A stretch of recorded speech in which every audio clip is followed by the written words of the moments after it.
Hey guys, and welcome back to the Horror Realm. I'm getting ready to work out. I've worked out a little bit. That's my hair is lovely. And we're in the middle of the graveyard, and it's raining. Awesome sauce. So last night I saw Halloween Kills. I wasn't going to do a review, but I guess I am because I can't stop thinking about it. There's a lot of parts of this film. Spoilers, spoilers, spoilers, spoilers, spoilers. Okay. Man, if I got hacked up right now, it will be well deserved, right? So, the opening was amazing. They start off right where Halloween 2018 starts off. I'm gonna jump. I've watched some other reviews, and they saying that the atmosphere isn't as good or is better in this film than the first film. I disagree. I like the lighting in the first film better than this one. I like the grain of the film. They're going for nostalgia. I get that. I like bringing all the cast members that were alive from the original get back. They did a really, really good job of either it was CGI or it was a cast member, I believe, that played Dr. Loomis in his part. Yes, he makes an appearance and you see him on screen, and it's done very well. One big thing I didn't like was the fact that they went the supernatural route as they teased. Now, I only saw one trailer, and that's why I haven't put any content out on this, because I wanted to stay away from it. I know the script has been out there for a while. There's been a lot of leaks. I stay away from all of it because I wanted to go in surprised. Kind of saturated 2018, the first one, and most films are, unfortunately, these days, because it's a business, guys, and that's what seems to sell. They wouldn't saturate as many trailers and teasers and posters and leaks, because they can control that. But basically, the market shows the more that goes out, the more that the general audience comes out. So I stayed away from it. Look out here. What's up? Creepy town. Middle of the graveyard, doing a Michael Myers review while it's raining. Very fitting. Of Halloween Kills, spoilers. So, the biggest problem I had with the film was going the supernatural route. I hoped that they were going to stay away from that completely, but I kind of knew from the one trailer I did watch that wasn't going to be the case, and they played it up a lot in the third act. There's always usually 3 acts of the film, the 12 dramatic steps and all that. We won't go into that. And there's a lot of close shots and wide-angle shots in this film. Basically, he transcends the more he kills. You've heard that, and that's true. He transcends past the man. This actually, if they would have killed him, they don't kill him. If they would have killed him at the end of this movie, I'd have been really happy and really pleased. It doesn't need, a fourth installment. This is the third installment, and the fourth installment, Halloween Ends, which Laurie Strode already said in the hospital bed by the sheriff, he should be the sheriff, but he's not. But he actually lives. The deputy that gets ran over, and I forget the guy that played in The Fourth Kind, who is pretty much right alongside Laurie for Halloween Kills the whole time. He actually lives. I hope he lives through Halloween Ends. I figure he will, just because Laurie's going to die, and she already kind of talked about a little bit in the movie. She has a scene in the hospital where she says, "Oh, I have to kill Michael, and he has to kill me, and it's going to be a showdown," basically is what she says, and it's not verbatim. Basically spoiling it, that her and Michael will have a scene, which we already knew, but we didn't know who's going to live, but they're both going to die. I'm calling it right here. Michael Myers and Laurie Strode both died just from that dialogue with Karen in the hospital. Oh, by the way, spoiler alert again. This is all a bunch of spoilers. Laurie Strode's daughter, not her granddaughter, but daughter, dies at the end of the film. Now, there's a lot of people saying otherwise, and there's a lot of people like, and I thought maybe she doesn't, because you look up and you see the ghost, and everybody's trying to figure out what Michael's thinking when he's staring at. Basically, he's not staring out at the world. Everyone seems to think in the movie he's staring inward, looking at his reflection, not looking at what's outside that window, which they end up back at the Michael Myers original family house, which they did a great job on. But Karen, I believe that's her daughter's name. I'm sure you guys will correct me if I'm wrong. Dies. Michael Myers slices her up. She tries to defend herself, but she goes down upstairs. And I believe she is dead, because you can't have, I guess you can have three, leads, and there's a lot of leads really in this movie. The three Strode women really aren't the leads, which I like. That's a plus to the movie. Tommy Doyle dies, which sucks. I wanted him to make it through the movie. And I wanted Michael Myers. I was really rooting, and even though I knew, there's going to be a fourth installment, it would have been awesome to see Michael Myers die in this, and the town get the revenge. It would have been a fitting end, but that's not the case. They transcend him to something more, something with a supernatural vibe. He's not just a mere man. They're really playing on that. I don't like it. I think they should have kept that out of this franchise, out of this series, even though he was always kind of even alluded to it in the first one, but not as strong. He was a man with supernatural abilities, like maybe he had help from evil spirits, or maybe he pulled, he could talk to the dead, some people can. And they told him, where to hide and where to run, things like that.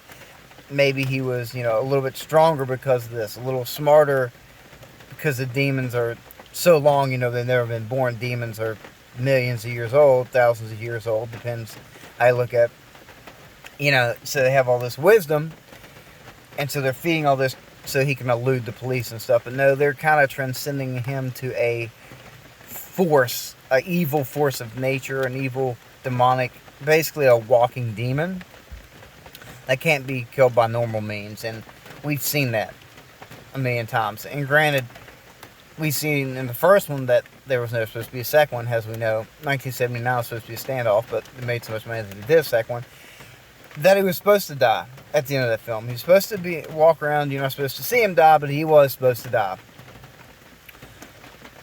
But we got all this because, and where we're at, because it made so much money. What I did like, it didn't shy away from the brutality of killing a human being. It really showed it takes a long time. It's not instant. People fight for their lives, which they should, and the kills felt real. This is one of the first movies where the kills were really kills. You could be like, he's an evil person, because these people didn't deserve to die. They just happened to live in this town, grew up in the stories, and that's their only tie to Michael Myers, and he's busting and killing and trying to get back to his house. His whole plan, which we all know, is trying to get back to his house. That's what he wants to do. Killing along the way. He doesn't care who he kills, and I like the fact they point out, and it's true that he's not going after one person or the other. They just happen to be there, and I'm with that. And whoever gets away is going to kill. He is evil. It will be interesting to see once he gets to his house, if he somehow... It's getting light. Beautiful. Graveyard Review, Michael Myers. Halloween kills. But it'd be interesting to see if Michael kept killing just on Halloween, or if he thinks that much. Since he's transcended now, we don't know. I would have said no.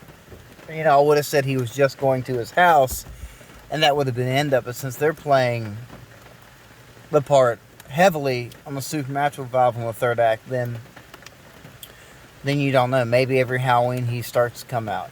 They try to make an anthology like Season of the Witch. And basically, they're leading up to Laurie Strode versus Michael Myers, and pretty much spoil it into the second act, going into the third act. In the hospital, that they're going to have showdown. They're both going to die, and Laurie's granddaughter is going to be the only one left alive, and we'll see what happens with that. Laurie's granddaughter she does great acting. I don't know her name, and I'm sorry off the bat, but her granddaughter stands out as a great actor. Um, Tommy Doyle does good, believable. The girl from the Housewives show that was in the original does a good job. I can't think of her name right now. Um, all the characters come back, play their role, and play it well. There was no weak link I can point out, really. Karen did okay, maybe. And I used to know her name because she was the mom in Jurassic World. The first time I've ever seen the granddaughter, I forget her, or the daughter of Laurie Strode. She was the mom, the kids in Jurassic World, the newest one, the oldest one in the trilogy. But when they go to the island, she's actually the mom of those kids that get dropped off and have their adventure. And she did good in that. And she did okay in this. She didn't have a lot to do, so maybe that's what reasons I'm picking on her. The deputy, I forget his name, Guy Forthcom, did great, but he didn't have a lot to do. He was hurt most of the movie. Remember, he got ran over in the second one, so he was in a hotel. Just a lot of dialogue. You get a lot of backstory between Laurie and him. And we kind of see, and the flashbacks are well done. I'm not a big fan of flashbacks, but there's flashbacks. You get to see, which I didn't want at all, you get to see Michael Myers being taken down by the cops and how he's apprehended. Big spoilers. I don't think I ever needed to see that, but you see it. It's done well, but I don't like it. And he goes down kind of like a pussy, which you don't expect. Maybe since he's just getting into the killing field, it's his first one back in 79. They say 63 or something in the film. But, yeah, and you get to see the dog in that scene where everybody wondered what happened to the dog. It's dead, and it's there, and it should be there. They made the set exactly how it should have been made right after all that happened in the first movie. So props to them, props to their crew. Overall, I'll give it a... everybody wants to rate stuff. I'm a oddball, so I go 1 to 11. It's probably 7.5. I can't let my feelings... I hate the fact that they're going the supernatural route. Comment down below and let me know if it makes you mad that they're going more supernatural now, and that they spoiled it, that we all kind of knew, but it's official. Laurie and Michael both die and Halloween ends.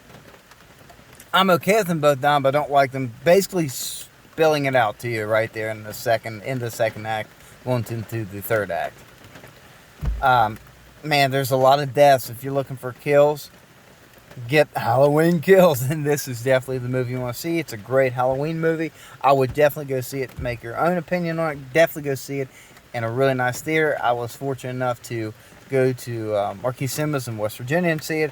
It's the best theater in the state, and it was awesome. Reclining heated seats. The laser's so hot on the screen that they have to have shakers behind it so the damn screen doesn't burn down. It's awesome. But that's not about the movie. But anytime you see a movie like this and you're excited, you want to see it in the best venue possible, obviously. Especially for the money we're paying these guys. So in the end, Halloween Kills, a lot of deaths. There's going to be he's transcending something more than supernatural, so they're probably going to end up burning. He's either going to, two ways are going to kill him. My prediction. Chop his head off or fire. That's the only two ways you kill, because he can't be, he's not possessed. He is evil. So there's no going to be I can't think, but a cleansing or he is the embodiment of evil. So there's only two ways to kill him. Chop his head off or fire. That's it. And they're both going to die, and we know that, which sucks. And didn't like that the Strode died at the end. They could have did without that, even though I'm okay. I know why, and I figured one of them would die, just didn't know which one. But it was the middle one. So, and her death scene is she fights, gives it a good go, but in the end, And one thing I have to go back to is how realistic the death scenes were and the struggle of life and death. I liked how the first one, that girl that drove the ambulance, or in the the car when they're leaving the hospital in the very first one. She dies in a car in this one, so that's pretty cool to see that. So I guess that's an old throwback to the '79, I would say. So there you go. That's my thoughts on Halloween Kills. Like, share, comment, subscribe, and as always, guys, stay creepy. Look at this. Look at this review in the rain in a graveyard. How's it going to end? Laurie Strode versus Michael Myers.